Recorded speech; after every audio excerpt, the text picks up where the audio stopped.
How are you guys doing today? My name's James and welcome back to the channel Make Money Trucking. So today I want to discuss a pretty fun topic, and that is, if many of you guys are truck drivers already, how to go from 30K to 200K a year in the trucking industry. And this may not be as hard as you think it is. Now, by no means is this a get-rich-quick money scheme. This is going to take time. It's going to take some dedication. And you're going to have to be patient and kind of, work hard and, save your money and definitely have that goal in mind. So this is how I did it. This can be done in many different ways. And also, this may seem impossible, but this is possible to do in 2 years or less.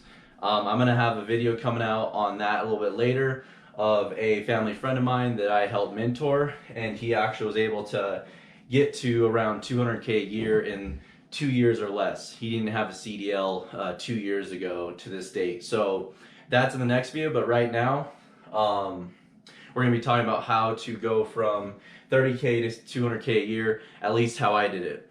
So I was out of high school. I didn't know what I wanted to do for a living. I was basically jumping from job to job. I worked anywhere from, I was a mechanic for a little while. I worked in a warehouse.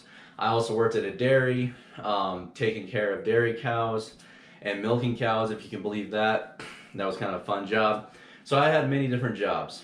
And what I did was I was going to school for an engineering degree, and just at $8 an hour was about the jobs I could find around town. They weren't really willing to work with me as far as, doing my schoolwork afterwards. So I jumped around a few different jobs, working at a pizza place, working in a parts department for a dealership.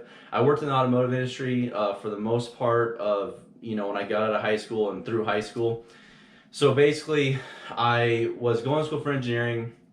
It was just really hard and I was paying for it all out of pocket or with financial aid, and that just got really hard because they'd give you about, $2,000 for a semester, and by the time I paid for the class, paid for the books, that was pretty much it. I didn't have any other money left over. So basically, I had to work and go through school. So I guess fate would have it that I got a job at a beer distribution company, delivering, beer. In my area, there's a couple different ones. There's Budweiser and Coors, and how it worked was you would hire on during the summer as a helper. So you're just a lumper. So you'd ride with a driver. You would help the driver offload at all the different stores, gas stations, grocery stores, etc., etc.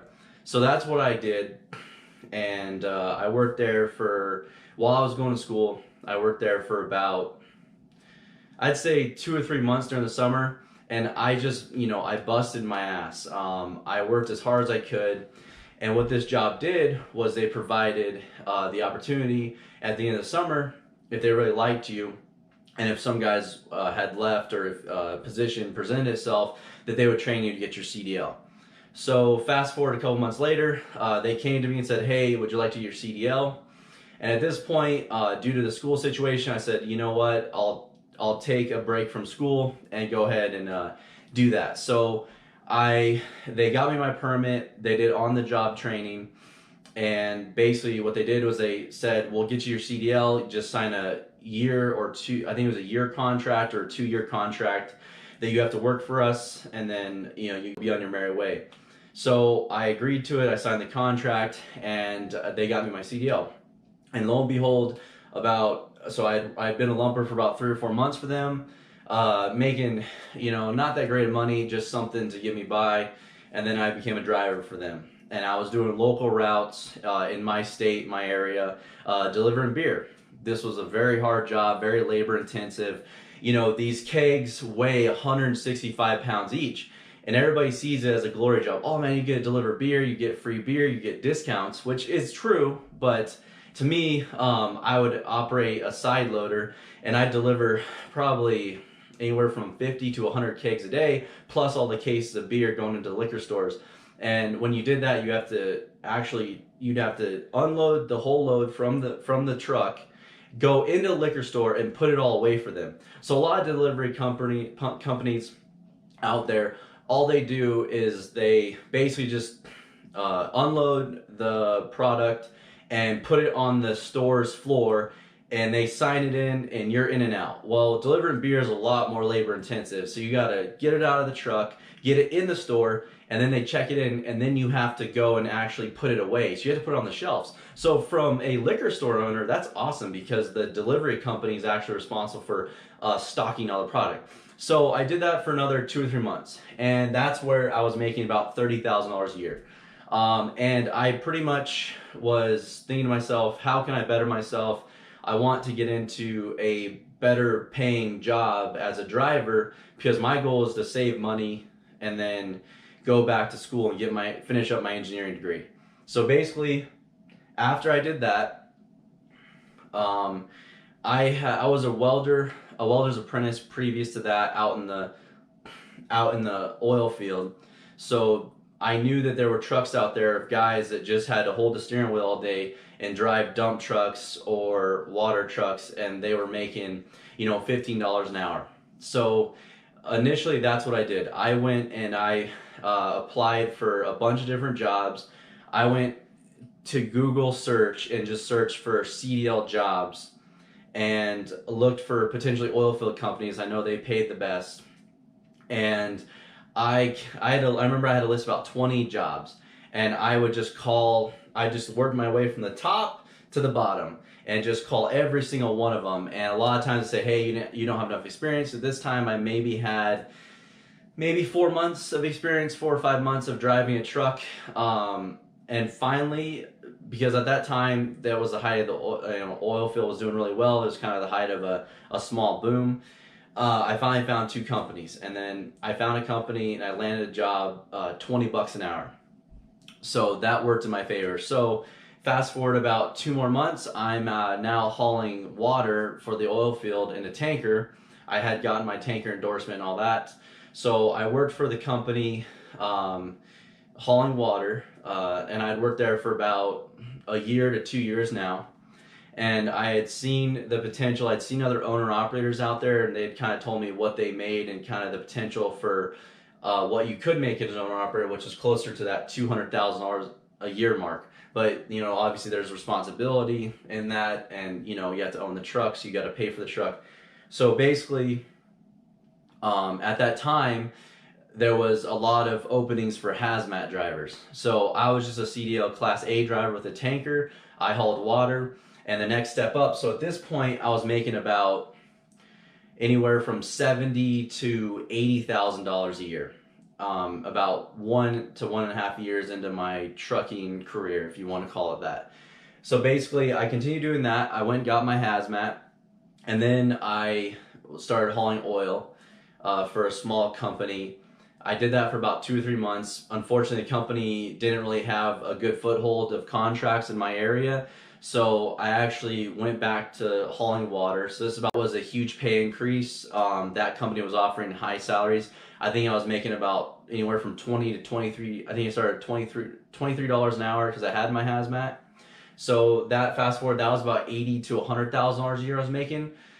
And then after that, I worked there for another 6 months, and then I really got serious on figuring out how to become an owner operator. And that will get you close to that $200,000 a year. So basically, driving a truck in the oil field for about, I'd say 2 to 2.5 years at this point, I started looking into companies that hired owner-operators to lease on to their authority, their DOT, and I just had to provide the truck. So lo and behold, it took me about 6 months of calling a couple companies that hired on owner-operators and basically needed a truck. I'd call them every week. They would tell me, hey, call back later, we're not looking for anybody. And finally the day came where they said, hey, come and get your truck, or come and get a truck, either buy a truck through us or bring your own truck and we'll hire you on. So at that point, I finally hired on with a company as an owner operator. And my first year, I made about $175,000 a year as an owner operator. Now, by no stretch of imagination is this a quick process. You know, you've got to save money. When I was at my company jobs as a company driver, I saved back my money, and I went into owning my own truck with about $10,000 or $15,000 saved up. That's okay. That's about adequate for what it would take. And then I basically became an owner operator, and the rest is kind of history. I've been doing that for about 5 years. I started another trucking business, so I was able to do well over $200,000 a year in the trucking industry, and this is about 3.5, 4 years in the making. Uh, Once I became an owner operator, and about a year into becoming an owner operator, as I said, this is possible to do in 2 years or less if you're really determined, and basically you save every extra dime you have. Just a little summary. A family friend of mine, he kind of looked at me and said, "Hey, how are you doing this? How are you making this decent living as an owner operator? Tell me how you did it." So he got his CDL, and just long story short, saved his money, and then he went and bought a truck, bought a trailer, and now he's doing about this every year. So he's about a year and a half, almost 2 years into it. So yeah, guys, I hope this helped you out. You know, the goal of this channel is to try to give you guys knowledge and help you guys out in the trucking industry, and let you know what is possible with a little bit of hard work, time, and dedication. So I hope you guys enjoyed this video. Please leave a comment on anything I maybe didn't cover. I'll get back to you in the comment section. Like and subscribe if you haven't, and I hope you guys have a good day, and I will see you guys on the next one. Alright guys, so I realized I failed to mention about the contract I had to sign with the beverage distribution company. So basically how it worked is if you quit within a year or two, you had to pay back the cost that they spent to get you your CDL. So I ended up having to pay about $1,200 or $1,500, but it wasn't a big deal.